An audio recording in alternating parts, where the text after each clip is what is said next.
ہر society میں لوگوں کے دماغ میں کچھ خواب ہوتے ہیں، لیکن یہ خواب وہ ہوتے ہیں جو معاشرے کے خواب ہوتے ہیں، جو ان کے دل و دماغ میں اس طرح نقش ہو جاتے ہیں کہ وہ ان کو بھلا نہیں پاتے۔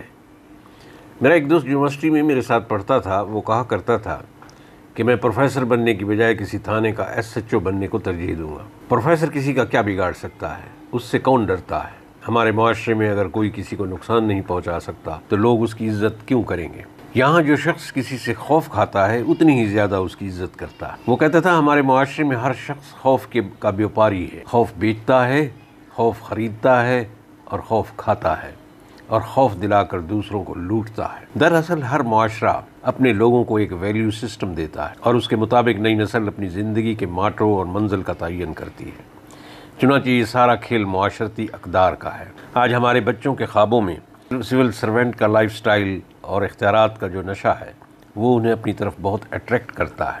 کوئی بھی شخص ملازم پیشہ ہو یا بزنس مین، اگر اس کی زندگی کا بڑا مقصد صرف اور صرف پیسہ کمانا ہو تو وہ معاشرے کو کوئی فائدہ نہیں پہنچا سکتا۔ اگر ہمیں کسی شخص کے مرنے کے بعد اس کو خراج تحسین پیش کرنے کے لیے مقالہ لکھنے کو کہا جائے تو وہ کیسا ہوگا کہ مرحوم اربوں ڈالر کا مالک تھا، صوم و صلات کا پابند تھا، ہر سال حج پر جاتا تھا، بہت سارے لوگوں کو ماہانہ مالی امداد دیتا تھا، وہ ایک انتھک انسان تھا۔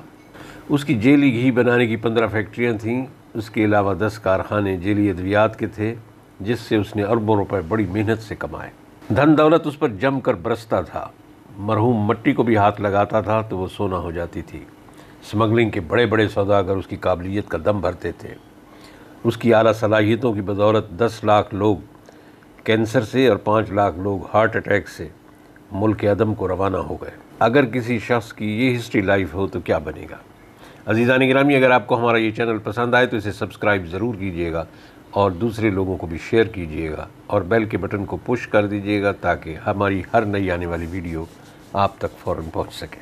کسی شخص کو بھی اربوں روپے کمانے پر کوئی اعتراض نہیں ہونا چاہیے اگر وہ جیلی مال کے کارخانوں کی بجائے سولر سے انرجی بنانے والے کارخانے لگا کر ملک کے اندھیروں کو روشنیوں میں تبدیل کرنے کا باعث بنتا۔ شاید وہ اس سے بھی کئی گنا زیادہ دولت اور نیک نامی کما سکتا تھا، لیکن اس نے قوم کی صحت کے ساتھ کھلواڑ کر کے اپنی دنیا و آخرت برباد کر دی۔ دولت کمانا ہر شخص کا بنیادی حق ہے، لیکن دولت کے حصول کے پروسیس میں ملک اور قوم کی بربادی کی جائے، معاشرے کی فلاح کا پہلو نظر انداز کیا جائے، یہ بہت بڑی زیادتی ہوگی۔ صرف اپنی ذات کے فائدے کی بجائے، بہت معمولی اور چھوٹا سوچنے کی بجائے کچھ بڑا سوچنا بے حد ضروری ہے، اور ہمیں اپنے حصے کا اپنی ترقی کے ساتھ ساتھ ملک و قوم اور معاشرے کی ترقی کے لیے بھی حسب توفیق کنٹریبیوٹ ضرور کرنا چاہیے تاکہ آنے والی نسلیں آپ کے اس احسانات کو ہمیشہ یاد رکھیں۔ بقول شاعر، اصولوں پہ جو آنچ آئے تو ٹکرانا ضروری ہے، جو زندہ ہو تو زندہ نظر آنا ضروری ہے۔ اللہ تعالی ہم سب کا حامی ناصر۔